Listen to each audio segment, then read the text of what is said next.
Bonjour à tous et à toutes.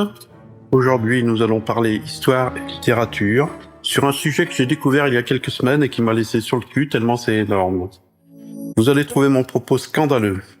Il l'est parce que je prétends vous prouver qu'Hérodote, le père de l'histoire, n'a pas existé. Ou pour le moins qu'il n'a pas vécu à l'époque où on dit qu'il a vécu. C'est-à-dire 450 ans avant Jésus-Christ. Si on dit qu'Hérodote n'a pas existé, alors il faut dire que Plutarque n'a pas existé, que Cicéron n'a pas existé, qu'Aristote n'a pas existé. Si Aristote n'a pas existé, il faut dire que Platon n'a pas existé, que Socrate n'a pas existé. C'est-à-dire ça remet en cause tout notre passé historico-conceptuel. Toute notre antiquité gréco-romaine prend tout à coup un sérieux coup dans le nez. Alors évidemment, j'arrive avec des preuves. C'est ce qu'on va examiner. Ce sont des preuves littéraires. Vous verrez qu'avec les preuves littéraires, on peut arriver à un degré de certitude équivalent au degré de certitude qu'on obtient dans les sciences dures. Avec la littérature, on peut faire aussi des démonstrations factuelles. Ici, la démonstration consistera à montrer que les histoires du livre d'Hérodote contiennent au moins une trentaine d'allusions à un livre qui sera écrit plus tard, au moins 200 ans, 300 ans, voire 500 ans plus tard, qui est le livre d'Esther, un livre qu'on trouve dans la Bible et qui se passe à Babylone, à Suse précisément, enfin en Perse. On verra également qu'Hérodote ne reprend pas le livre d'Esther, qu'il ne raconte pas l'histoire d'Esther, mais que dans plusieurs histoires d'Hérodote sont éparpillés des éléments qui font référence très précisément à Esther, et on verra même que certaines références d'Hérodote sont tirées des évangiles. On terminera par une histoire, et vous verrez que cette histoire contient des éléments de Salomé, qu'on lit dans les évangiles. Alors j'en suis arrivé à ces conclusions parce que j'ai passé du temps à étudier la Bible, et j'en étais à me pencher sur Babel et Babylone. Et là, j'ai appris que Babylone était connue uniquement par deux sources, par la Bible et par Hérodote. Et là, j'ai voulu en savoir plus, et je me suis penché sur le cas d'Hérodote, ce qu'il disait sur Babylone. Parce qu'Hérodote est un historien, donc est considéré comme un historien qui a vécu à moins 450 avant Jésus-Christ, et qui a parcouru le monde de l'époque, c'est-à-dire il est allé en Asie mineure, il est allé en Europe orientale, il est allé en Afrique, et il a rapporté de ses voyages des anecdotes, des observations, des histoires qu'il a consignées dans un livre, et qui pour la plupart sont aujourd'hui considérées comme les premières bases de notre histoire contemporaine, de notre histoire telle qu'on la connaît. C'est-à-dire que un certain nombre de personnages, donc par exemple Crésus, qui trouve de l'or dans le Pactole, ou bien encore les rois perses comme Cyrus, Xerxès ou Darius dont on va parler. Ces rois perses auraient existé à cette époque-là. On connaît, si vous allez sur Wikipédia, vous allez voir que ces rois-là, on sait quand ils sont nés, on sait quand ils sont morts, et on sait quand ils ont succédé à qui, et toutes ces choses qu'on sait sur ces rois, on le sait en fait uniquement par Hérodote. Alors j'ai voulu savoir ce qu'il disait sur Babylone, et là j'ai été très surpris parce que ce que j'avais entendu dire, c'est que Hérodote avait voyagé jusqu'en Perse, qu'il était allé là-bas, et qu'en réalité il rapportait ce qu'il avait observé. Seulement ce qu'il nous dit sur Babylone, ça n'a pas de sens, c'est-à-dire que ce sont des propos absurdes. Alors les historiens ils disent oui, effectivement sur les mœurs il a pu raconter des balivernes et des cracks, genre que les femmes doivent se prostituer, ou que les là-bas ils vendent aux enchères leurs filles pour les marier. Mais au point de vue géographique, topographique, la chose elle serait tout à fait exacte, quoi. Mais non. Une ville carrée qui fait 22 km par 22 km avec des murs qui font 100 mètres de haut et 20 mètres d'épaisseur avec une centaine de portes en airain, ça n'existe pas. Du blé qui fait 200 fois ou 300 fois, que la récolte fait 200 fois ou 300 fois ce qu'on a semé, ça n'existe pas même aujourd'hui. Et ça existait encore moins évidemment à l'époque, quoi. Un fleuve comme l'Euphrate qu'on dévie par des canaux et qu'on refait passer 3 fois au même endroit, c'est pas possible. Que les gens là-bas aient creusé un lac pour déverser le fleuve le temps qu'ils construisent des murs sur des dizaines de kilomètres, C'est pas possible. Alors, non.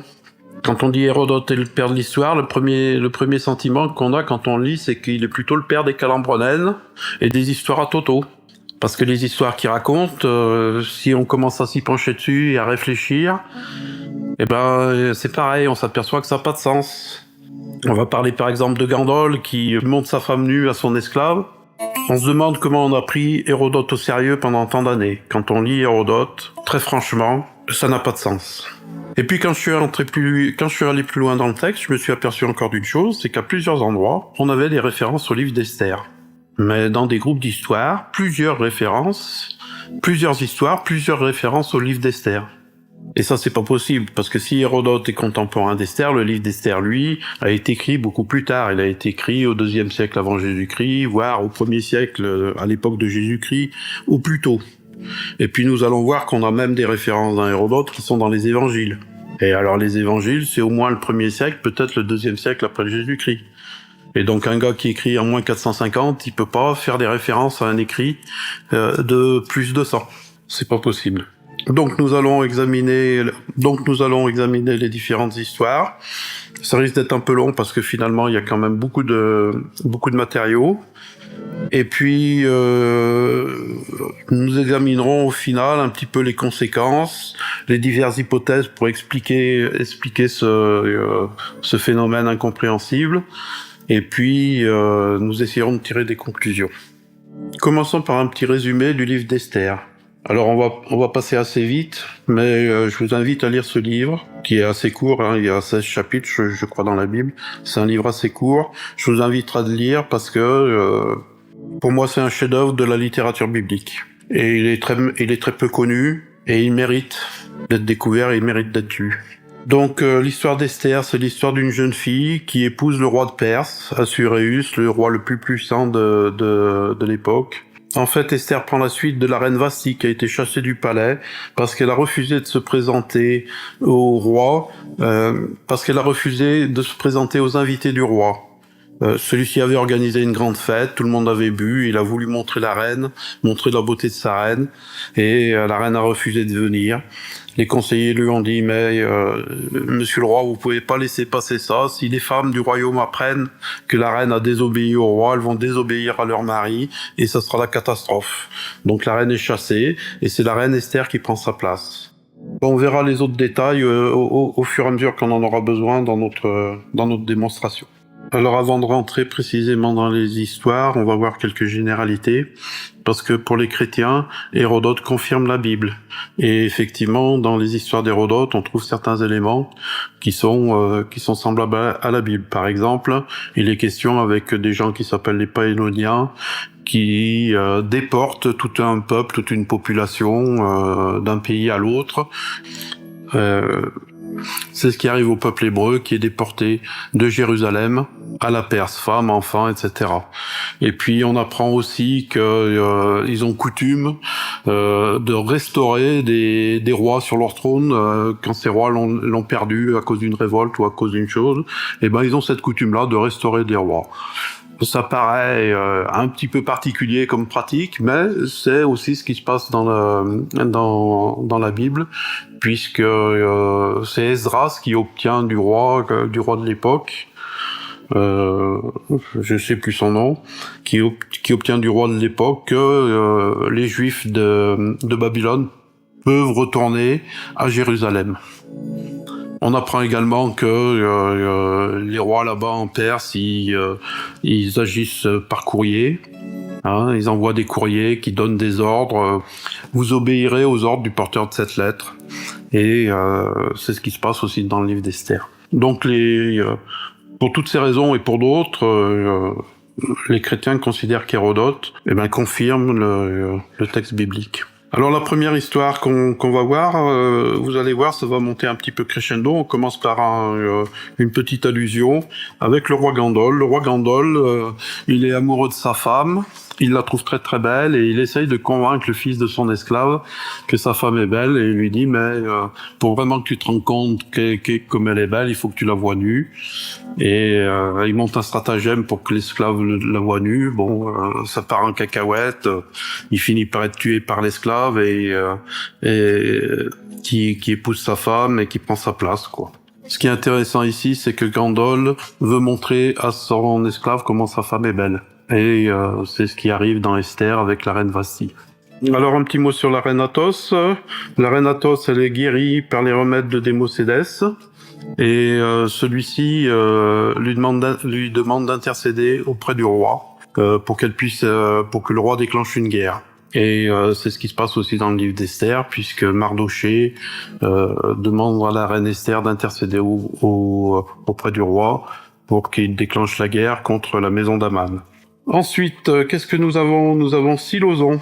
Alors Silozon, on commence à rentrer dans des histoires un peu plus consistantes. Donc on va parler de Silozon et du manteau écarlate. Alors le manteau écarlate, il est donné par Silozon au futur roi Darius. Et là on a une double référence. Donc on a une référence au vêtement royal qui est donné par le roi Assuréus à Mardoché.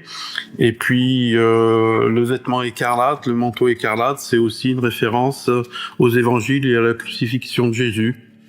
Et bon, quand on analyse un petit peu le livre d'Esther, on se rend compte qu'en réalité, il y a des parallèles entre le livre d'Esther et la crucifixion du Christ. Et parmi ces références, on a la question du manteau royal, du manteau écarlate. Et là, dans Hérodote, on retrouve cette allusion au manteau écarlate, sauf que dans Esther, on avait le roi donne le manteau au serviteur. Ici, on a le serviteur donne le manteau au roi. On verra que dans les histoires d'Hérodote, on a souvent une inversion de ce qui est écrit dans le livre d'Esther. On a la même allusion, mais inversée. Ensuite, on nous parle de cette Perse qui détrône le mage. Et dans le livre d'Esther, on voit aussi 7 princes de Perse et de Médie. Bon, l'histoire se passe à Suse, au palais de Suse. Donc, comme le livre d'Esther, le roi Assuréus était alors assis sur son trône royal à Suse, dans la capitale. Ensuite, on apprend que Silozon s'assoit au vestibule, alors que dans le livre d'Esther, Mardoché était assis à la porte du roi. Ensuite, on apprend que les gardes de la porte entendent le discours de Silozon, alors que dans le livre d'Esther, c'est Mardoché qui entend ce que disent les gardes de la porte. Ensuite, on nous dit qu'on lit le rapport des gardes au roi. Et dans le livre d'Esther, le roi Assuréus ne peut pas dormir, il se fait lire les annales par ses conseillers, et il apprend ce qui s'est passé, l'histoire de Mardoché qui s'est passée à la porte du roi, quoi. Donc c'est la même chose. Ensuite, il y a une question d'introduction. Il faut que le Silozon soit introduit pour pouvoir rentrer au palais royal, et il en est de la même chose pour Esther. Esther ne peut pas se rendre à la cour du roi sans avoir été introduite, parce que sinon elle risque la peine de mort, quoi. Ensuite, qu'est-ce qu'on nous dit ? On nous dit qu'il pouvait se vanter d'avoir obligé Darius. Silozon pouvait se vanter d'avoir obligé Darius. Et dans le livre d'Esther, on nous dit à un certain moment que Mardoché avait permis au roi Darius, qui avait déjoué un coup d'État, donc Assuréus est redevable à Mardoché.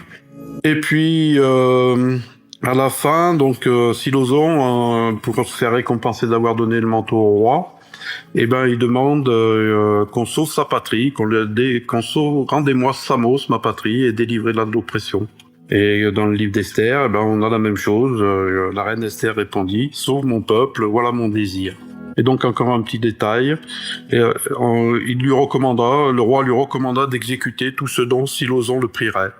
Et c'est ce qu'on retrouve dans Esther 2 fois, c'est-à-dire que le roi, il dit, mais obéissez à Aman mon serviteur, ou obéissez à Mardoché mon serviteur. Donc on a les mêmes éléments. Alors une nouvelle histoire, c'est l'histoire d'Amintas et les femmes du roi. Donc on a vu que dans Esther, le roi fait une fête pour montrer sa richesse, et qui fait venir sa femme pour la présenter à ses invités. Alors là, on trouve une formule inverse. Le roi est pas le puissant. Le roi ici, c'est qu'un prince en quelque sorte, et c'est le roi puissant qui va visiter son prince. Hein, on a encore ce principe d'inversion, c'est-à-dire que le roi puissant va visiter le prince. Donc Mégabise dépêcha en Macédoine 7 Perses qui tenaient après lui le premier rang dans l'armée. Et dans le livre d'Esther, on peut dire, il avait auprès de lui 7 princes de Perse et de Médie qui voyaient la face du roi et qui occupaient le premier rang dans le royaume. Donc auprès de lui, après lui, le premier rang dans l'armée, le premier rang dans le royaume, 7 Perses, 7 princes de Perse. Dans un seul verset, on a 3 allusions. Ensuite, comme dans le livre d'Esther, il fait un repas magnifique, et puis il les fait boire, exactement comme dans le livre d'Esther, après le repas, comme on buvait à l'envie de l'un de l'autre. Et là, les invités, ils demandent à voir la reine. Nous sommes dans l'usage d'introduire dans la salle du festin nos concubines et nos jeunes femmes. Alors que dans le livre d'Esther, c'est le roi qui appelle la reine. Mais c'est le même motif. Ensuite, on peut lire cette formule, vous êtes nos maîtres, vous serez obéis. Ça, c'est le prince qui dit à ses invités, vous êtes nos maîtres, vous serez obéis. Alors que dans le livre d'Esther, tout le premier chapitre tourne autour de savoir si Assuérus est réellement le maître dans sa maison. Hein, ils font écrire dans les lettres, elle portait que tout homme devait être le maître dans sa maison. Donc on a l'inverse, c'est-à-dire ici on a un roi, un prince qui s'aplatit devant ses invités, alors que dans le livre d'Esther, au contraire, le roi montre sa puissance à ses invités. D'un certain côté, il n'est pas le maître, et de l'autre côté, il est le maître, mais le motif est le même. Donc il envoie chercher les femmes dans Hérodote, et le roi Assuérus envoie chercher la reine dans le livre d'Esther. Dans le livre d'Hérodote, elles viennent. Dans le livre d'Esther, elles refusent de venir. La question porte encore sur le fait qu'elles étaient belles. Et après, l'histoire d'Amathas, elle continue, elle continue, et je vais pas vous raconter, hein, on est dans des histoires à toto ou qui n'ont pas de sens, mais ce qui continue ensuite n'a plus aucun rapport, ni de près ni de loin, avec ce qu'on trouve dans le livre d'Esther. Bien, et on va finir donc par une dernière histoire, c'est l'histoire d'Artaïnte et du manteau coloré. Alors on retrouve cette même dimension du manteau coloré. Là, on avait parlé du manteau écarlate de Silozon et de Jésus-Christ. Et là, dans cette histoire d'Artaïnte et du manteau coloré, on va parler de Salomé. Donc Salomé, c'est pas dans le livre d'Esther, c'est dans les évangiles. C'est-à-dire que ça a été écrit soit plus tard, soit à la même époque, mais pas avant le 1er siècle avant Jésus-Christ. Et c'est une histoire qui est assez connue, puisque c'est l'histoire de Salomé qui danse devant le roi Hérode et qui obtient la tête de Jean-Baptiste à la demande de sa mère Hérodiade, et la tête de Jean-Baptiste sera livrée sur un plateau. On va voir que dans Hérodote, on a plusieurs allusions à Salomé et que c'est des allusions assez marquantes. La première, c'est que le roi ici, qui est le roi Xerxès, est amoureux de la femme de son frère. Et dans Salomé, Hérode est marié avec Hérodiade, qui est la femme de son frère Philippe. Et ensuite, il y a à nouveau cette histoire de manteau. Hein. Là, c'est Amestris, la femme de Xerxès, qui donne un manteau au roi. Donc, dans Esther, on a déjà vu ça. Ensuite, on a Artaïnte. Alors, si le roi Xerxès est amoureux de la femme de son frère, il devient ensuite amoureux de sa nièce, qui est en même temps sa belle-fille. Hein. Et donc Hérode est dans les évangiles est subjugué par Salomé.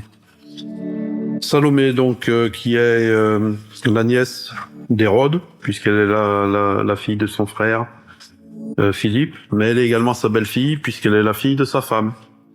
Dans Hérode, Ariante est également nièce et belle-fille. Elle est la nièce parce qu'elle est la fille de son frère. Elle est également belle-fille, puisque Xerxès a marié son fils Darius, donc son fils Darius, qui porte le même nom que son père, à la fille de son frère. Et donc la nièce là qui s'appelle Artent ou Artaïn, je sais pas. Elle dit: Seigneur, lui dit Artaït, m'accorderez-vous ma demande? Et là, c'est un peu particulier cette phrase, m'accorderez-vous ma demande, parce que cette formule-là, on la retrouve précisément à la fois dans le livre d'Esther et à la fois dans l'histoire de Salomé. Hein, c'est grâce à cette phrase proprement dit que on peut établir un lien littéraire entre Salomé et Esther. Et ensuite, grâce à ce lien littéraire, on peut comparer les deux histoires et, en quelque sorte, elles s'éclairent l'une l'autre. Et ici, dans les histoires d'Hérodote, on a un lien littéraire vers un lien littéraire contenu dans Esther et Salomé. Et pire que ça, si on s'intéresse à la question du lien littéraire, on s'aperçoit que Hérodote, le nom Hérodote, est en lien avec Hérode et Hérodiade. Ensuite, on apprend que la fille, la mère, ou je ne sais trop qui, parce qu'on est dans les familles tuyaux de poil ici, c'est un petit peu compliqué, puisqu'on est dans une affaire d'inceste, hein, aussi bien dans Salomé que dans Hérodote. On ne sait plus trop à un certain moment qui est qui. Et on apprend qu'elle attend le festin royal qui est le jour au jour anniversaire. Et donc dans Salomé, alors bon, dans Esther il y a encore la question du festin, mais dans Salomé c'est précisé que Hérode, à l'anniversaire de sa naissance, donna un festin. Alors de côté on a, elle attendit le festin royal, le festin se fait une fois par an, le jour de la naissance du roi.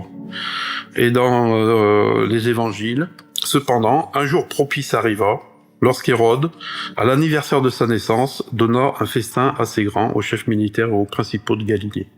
Donc, exactement le même motif, attendre le jour propice, l'anniversaire, le festin. Et puis dans les deux cas, le roi est obligé d'accéder à la demande, il peut pas refuser. Alors dans Hérodote, on nous dit que le jour du roi, le jour de l'anniversaire du roi, le roi peut pas refuser tout ce qui va lui être demandé. Voilà, enfin, et qui va croire à une chose pareille, on n'oblige pas le roi, quoi. Hein, surtout le jour de son anniversaire. Enfin bon. Et puis au final, dans Salomé, eh ben, Jean-Baptiste a la tête coupée. La tête coupée, elle est servie sur un plateau de victuailles.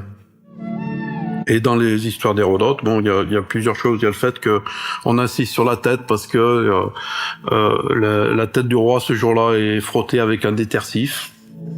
Là aussi, on est dans les histoires à toto, c'est-à-dire qu'on comprend pas qu'est-ce que ça peut signifier ce genre d'action, mais l'anniversaire du roi, voilà. C'est l'absurdité de A à Z, quoi. Mais en tout cas, le livre d'Hérodote insiste sur la question de la tête. Et puis on a encore la femme de son frère, la femme de Macistès, donc le frère d'Exercès. On lui coupa par son ordre les mamelles qu'on jeta aux chiens, et après lui avoir fait aussi couper le nez, les oreilles, la lèvre et les langues, on la renvoya ainsi chez elle mutilée. Donc on lui coupe le nez, les oreilles, les lèvres et la langue, c'est-à-dire on coupe tout ce qui dépasse de la tête. Hein. Et puis, si dans Salomé et Jean-Baptiste, la tête est livrée sur un plateau de victuailles, ici, on coupe la poitrine, les seins à la dame, et évidemment les seins, représentent les victuailles. Voilà, c'est avec ça qu'on mange quand on est petit, quoi. Donc on a fait le tour un petit peu des points que j'ai remarqués. Il y en a peut-être d'autres, mais on en a suffisamment pour pouvoir tirer des conclusions. Un des arguments pourrait être de dire que ce ne sont que des coïncidences. J'ai fait un petit tableau là récapitulatif qui montre que on a au moins une quarantaine de coïncidences, et 40 coïncidences, ça n'existe pas. On ne gagne pas 3 fois de suite au loto, ce n'est pas possible. Donc la théorie des coïncidences ici ne marche pas. Maintenant, on va réfléchir un petit peu à ce qui a pu se passer, les différentes hypothèses. Ce qui est certain, c'est que une grande partie des histoires d'Hérodote donc contiennent des allusions au livre d'Esther et aux évangiles. Après, ça veut dire quoi? Ça veut dire que l'auteur de l'un connaissait les histoires de l'autre. Maintenant, dans quel ordre c'est possible? D'abord, il faut insister sur le fait, j'ai déjà dit, que les histoires d'Hérodote ne reprennent pas l'histoire d'Esther. C'est-à-dire que même s'il avait connu Esther, même s'il avait connu le livre d'Esther, Hérodote aurait écrit ce qu'il avait connu. Alors que là, il écrit tout autre chose, sauf que il y a à l'intérieur des allusions. Donc il ne reprend pas l'histoire d'Esther, il ne reprend pas l'histoire du livre d'Esther, il dit autre chose. La deuxième chose, c'est que ceux qui ont écrit Esther ou ceux qui ont écrit les évangiles, ils ne peuvent pas avoir pioché dans Hérodote des éléments pour écrire leur chef-d'œuvre. On fabrique pas un chef-d'œuvre à partir d'éléments épars, piochés dans le roi des Calembredaines et les histoires à Toto. Je veux dire, le chef-d'œuvre précède la copie par sa force. Si quelqu'un a copié l'autre, c'est Hérodote qui a copié sur Esther ou les évangiles, et il est absolument impossible que ce soit l'inverse. Donc Hérodote est postérieur aux évangiles. Il n'a pas été écrit avant le second siècle ou le troisième siècle. On peut imaginer qu'il a été écrit un petit peu avant qu'il soit découvert, officiellement découvert au Moyen-Âge, par les moines, copistes, soi-disant copistes, qui ont recopié pendant 1500 ans, puisque à l'époque on écrivait soit sur des papyrus, mais qui avaient une durée très brève, et puis ou bien sur des parchemins, et même le parchemin, il fallait d'abord ça coûtait une fortune un livre en parchemin, et puis c'est pareil, s'il n'était pas recopié, au bout de 100 ans, il n'y avait plus rien. Et là, on parle de presque 2000 ans de disparition, de 1500 ans de disparition des livres d'Hérodote, et qui, pendant ces 1500 ans, auraient été recopiés par des gens qui ne produisaient pas des livres, qui eux-mêmes ne produisaient pas une littérature équivalente, quoi. Ce qui évidemment n'a pas tellement de sens. La dernière hypothèse qu'on pourrait émettre, c'est de dire que finalement, tout Hérodote est juste, il a bien existé à l'époque où il a vécu, et finalement il y aurait que quelques fragments qui auraient été rajoutés de ci de là par des moines copistes en allusion au livre d'Esther, quoi. Alors cette hypothèse, elle tient pas pour plusieurs raisons. D'abord, on comprend pas pourquoi cet acharnement du copiste à mettre des allusions à Esther tout en les dissimulant. Parce que ce sont des allusions et bien souvent elles sont inversées. Pour les reconnaître, il faut prendre un petit peu de recul et parce qu'elles racontent l'inverse de ce que raconte le livre d'Esther. Le serviteur qui donne le manteau au roi, le roi qui donne le manteau au serviteur, les gardes qui entendent le serviteur aux portes du palais, le serviteur qui entend les gardes aux portes du palais, le roi qui veut montrer sa femme aux invités, les invités qui veulent voir la femme du roi, etc., etc. Donc on comprend pas pourquoi il y a tout ce désordre et toute cette inversion. Et puis la chose la plus étonnante, c'est que dans une histoire dont Hérodote fait allusion, c'est-à-dire l'histoire de Salomé, on a deux personnages qui portent un nom très similaire à Hérodote. Hérode d'un côté, Hérodiade d'un côté, Hérodote de l'autre. Et là, c'est de la magie, quoi, si on veut croire que... voilà. Donc, admettons cette hypothèse... Hérodote est vrai, sauf quelques bribes qui ont été rajoutées de ci, de là, par des copistes et qui sont fausses. Eh bien, on prend Hérodote et on efface tout ce qu'il faut. On a vu qu'il n'est pas allé à Babylone, qu'il a raconté des cracks sur Babylone. On a vu que tout ce qu'il nous raconte sur Darius, sur Xerxès, sur les rois de Perse, c'est faux. On enlève les histoires absurdes comme ces sites qui crèvent les yeux de leurs esclaves pour leur faire traire le lait des vaches, ces autres qui se nourrissent avec des poux, ces histoires de fourmis géantes qui font 2 mètres de haut et qui remontent de l'or de la terre, l'histoire de Crésus qui s'enrichit en puisant l'or dans le pactole. On enlève toutes ces histoires absurdes d'Hérodote, et qu'est-ce qui reste? Qu'est-ce qui reste? Eh ben, il reste pas grand-chose. Il reste quelques sentences bien vues. Et puis le reste, les histoires d'Hérodote, c'est il y a plus rien, quoi. Parce que quand on commence à douter de la fiabilité d'Hérodote, eh ben on s'aperçoit qu'il est pas très fiable et que il y a pas grand-chose à en retenir. Par contre, si on inverse la question, c'est-à-dire qu'on dit que effectivement Hérodote n'a pas existé, que Hérodote est un faux, eh bien là on arrive vite à une explication, on comprend vite ce qui a pu se passer. C'est-à-dire que si c'est un faux, il faut comprendre pourquoi Hérodote a été créé, pourquoi parce qu'ici on parle d'Hérodote, hein, il faut bien comprendre que à partir d'Hérodote, Hérodote c'est le point haut, et à partir d'Hérodote on descend en cascade, et c'est toutes les antiquités littéraires gréco-latines qui sombrent dans le néant et le mensonge. Hein. Alors évidemment, Aristote, si on dit qu'Aristote n'a pas existé, c'est-à-dire qu'il n'a pas vécu à l'époque dont on dit qu'il a vécu, il n'empêche que la philosophie d'Aristote a bien été écrite par quelqu'un, sauf que elle n'a pas été écrite il y a 2000 ans ou 2500 ans, elle a plutôt été écrite à peu près aux époques où il a été découvert, c'est-à-dire au XIIe siècle ou au XIIIe siècle, quelque chose comme ça. Et dans cette hypothèse, il y a une hypothèse que personnellement je trouve très intéressante, c'est l'hypothèse de Fomenko, qui dit que, alors Fomenko c'est un mathématicien russe qui a mis en doute l'histoire, et puis il a mis en doute l'histoire avec l'idée que finalement l'histoire telle qu'elle a été racontée, par l'Église, pénalisait la Russie et pénalisait l'Orient, quoi. Et donc son hypothèse, c'est de dire que Byzance précède Rome.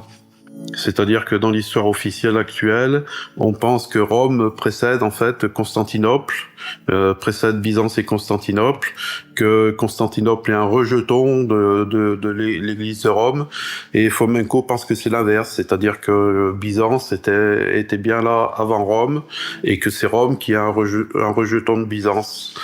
Et cette hypothèse est séduisante parce que quand on regarde un petit peu la carte de la Méditerranée, on s'aperçoit que Byzance, Constantinople, donc Istanbul aujourd'hui, c'est un point de passage entre l'Asie et l'Europe. C'est-à-dire soit on passe par le haut, on monte dans la steppe pour contourner la mer Noire, soit on passe par le détroit de Bosphore et on passe par Byzance. Et donc on peut imaginer que depuis très très longtemps, Byzance a été un centre très important de la Méditerranée, étant donné sa position. Alors que Rome, c'est mal placé, enfin ça vient de nulle part. D'un point de vue commercial, ça n'a pas un grand intérêt, quoi. Et donc, on peut imaginer qu'à un certain moment, l'Église catholique, pour asseoir toujours pareil sa domination, s'est créée une histoire à la hauteur de ses ambitions. Une histoire dont l'objectif était de faire disparaître la puissance de Byzance, et pour ça la remplacer d'une part par Athènes, qui tout à coup est venue avec en particulier Thucydide et les guerres du Péloponnèse, est devenu en quelque sorte le centre du monde méditerranéen d'un côté, et puis de remplacer Byzance par Babylone à l'Orient, c'est-à-dire que Babylone est devenue la représentante de la grande ville, la ville magnifique, la ville somptueuse, alors que précédemment c'était Byzance. Et dans cette opération, il s'agissait de gommer en quelque sorte Byzance, sa place, sa prépondérance sur le pourtour méditerranéen, pour faire ensuite de Rome la capitale des capitales, le centre de la Méditerranée. Mais ce projet historique, ce projet politique, il a été mené depuis l'Église catholique, depuis Rome, à travers ces moines, ces monastères, ces bénédictins, ces jésuites, ou je ne sais trop quelle catégorie d'instruits, qui ont fabriqué une fausse littérature pour créer une fausse histoire. c'est une conclusion qui pourrait être tout à fait correspondre avec l'idée que Hérodote a lu les évangiles, hein, puisque c'est la conclusion à laquelle on arrive.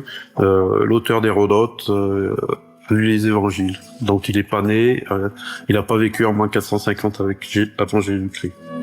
Donc la thèse présentée ici, elle peut paraître surprenante, pourtant elle n'est pas tout à fait nouvelle, puisque on a un moine du nom de Jean Hardouin qui était jésuite et qui était bibliothécaire à Paris au XVIIIe siècle. Ce gars-là a compilé pour le Vatican, pour l'Église catholique, il a compilé tous les écrits des conciles, depuis le concile de Nicée jusqu'au XVIIIe siècle, en passant par le concile de Trente. Et Jean Hardouin disait que au niveau des conciles, en fait, on n'avait rien de solide, rien de sérieux, rien de vérifiable avant le concile de Trente. C'est-à-dire le concile de Trente, c'est 1550. Tout ce qui datait d'avant 1550 au niveau des écrits conciliaires, c'était des copies, des recopies de recopies, des textes récents. Et ce Jean Hardouin affirmait également que notre antiquité littéraire avait pas vraiment on n'avait aucune certitude sur notre antiquité littéraire et que la plupart des écrits étaient des faux, avaient été composés. Alors il donne une date, je sais plus laquelle c'est, si c'est 12e ou 13e siècle, aurait été composés dans un monastère bénédictin. Sous la directive d'une personne dont il donne le nom et dont voilà, j'ai plus en tête. Ils auraient composé au fil des années toute une littérature qu'ils ont ensuite attribuée à des auteurs grecs ou latins pour créer cette histoire dans laquelle on vit et qu'on connaît actuellement, mais qui est sans rapport avec la réalité vécue par les êtres humains dans le passé. Voilà. Donc ça sera ma conclusion. Je vous remercie pour ceux qui ont eu la patience de m'écouter jusqu'à là. Merci à tous, portez-vous bien et à bientôt.